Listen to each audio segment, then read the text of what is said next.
There was a massive outflow from Libya into Tunisia and Egypt, but especially into Tunisia. We joined efforts, IOM and UNHCR, and we organized together with a certain number of governments that put a lot of resources at our disposal, a massive humanitarian repatriation operation aiming exactly at these third country nationals that were migrants in Libya and were moving in big numbers. I think it's important to distinguish two groups.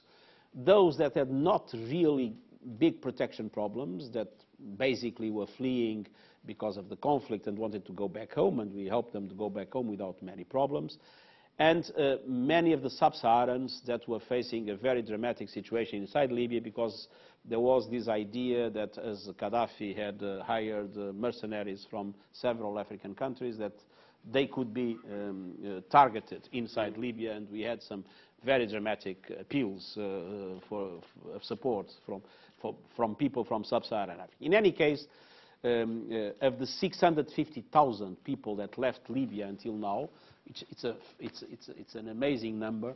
The overwhelming majority were nationals of third countries, and those nationals of third countries were massively brought back home. And they wanted to go back home. They did not want to go to Europe, contrary to what people think. They want to go back home, and they were helped to go back home. And the numbers now at the border are very small.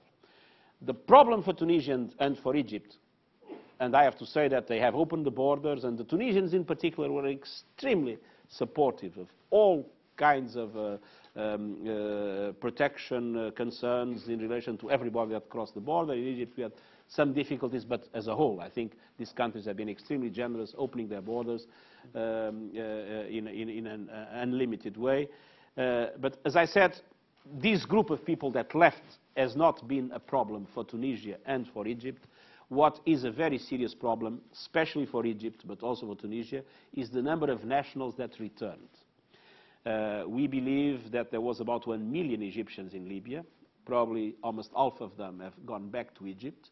And as you can imagine, in a country that has a lot of unemployment and that is now facing an economic crisis because tourism came down quite dramatically, to absorb all of a sudden 500,000 people is a big challenge.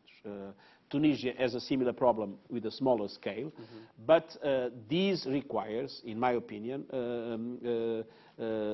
massive support to allow them to be able to cope with this challenge, knowing that both societies have high levels of unemployment, and especially of youth unemployment. And youth unemployment, I think there are about 400,000 young unemployed in Tunisia, of which almost half with a university degree. This is potentially a group of population that can be very problematic in a democratic transition.